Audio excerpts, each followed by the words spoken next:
بسم اللہ الرحمن الرحیم۔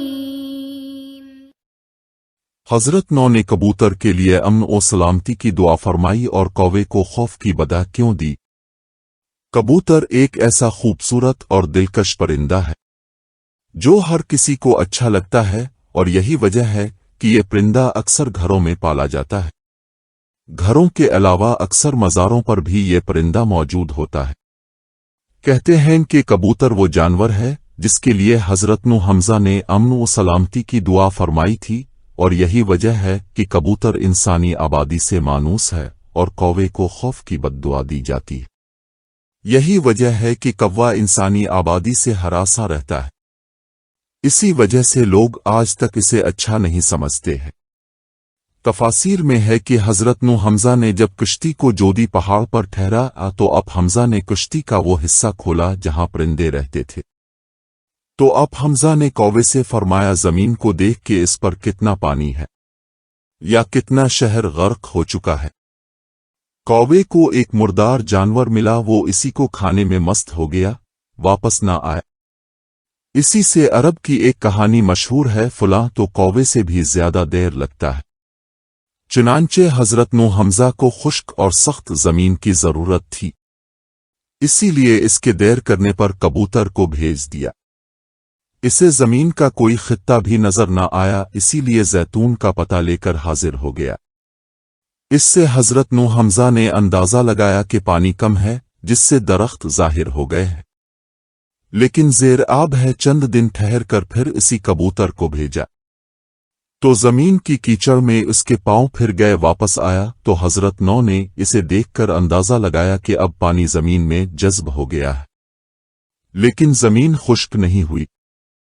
حضرت نو حمزہ کبوتر کی اس کارروائی پر بہت خوش ہوئے اور اس کے گلے میں سبز توق پہنایا۔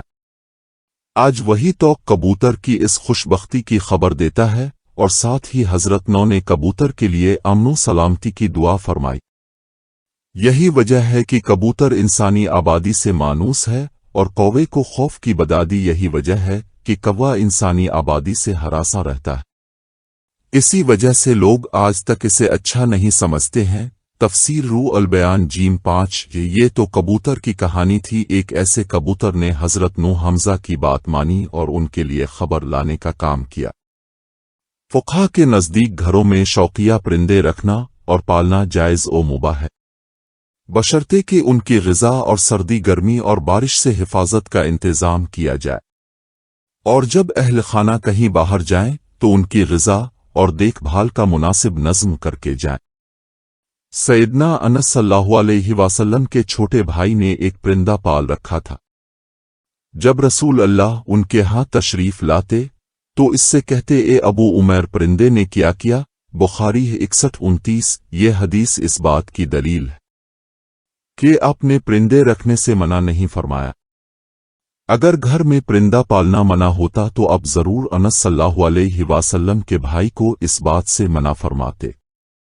اسی روایت کی بنیاد پر یہ کہا جاتا ہے کہ گھر میں پرندوں کا پالنا جائز ہے، لیکن جیسا کہ پہلے بھی ذکر ہوا کہ ان کے پالنے کے لیے ضروری ہے کہ پرندوں کی ہر ضرورت کو پورا کیا جائے تاکہ پرندوں کو کسی قسم کی کوئی تکلیف نہ پہنچے۔ چنانچہ کبوتر بھی ایک پرندہ ہی ہے، اسی لیے کبوتر کا گھر میں پالنا درست ہے۔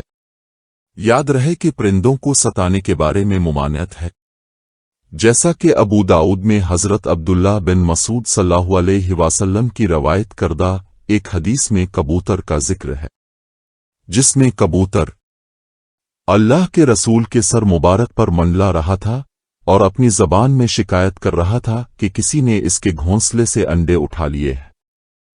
حضور نے صحابہ میں اعلان کیا اور ایک صحابی صلی اللہ علیہ وسلم نے انڈے اٹھانا قبول کیا تو انہیں حکم دیا گیا کہ وہ گھونسلے میں انڈے واپس رکھ دے۔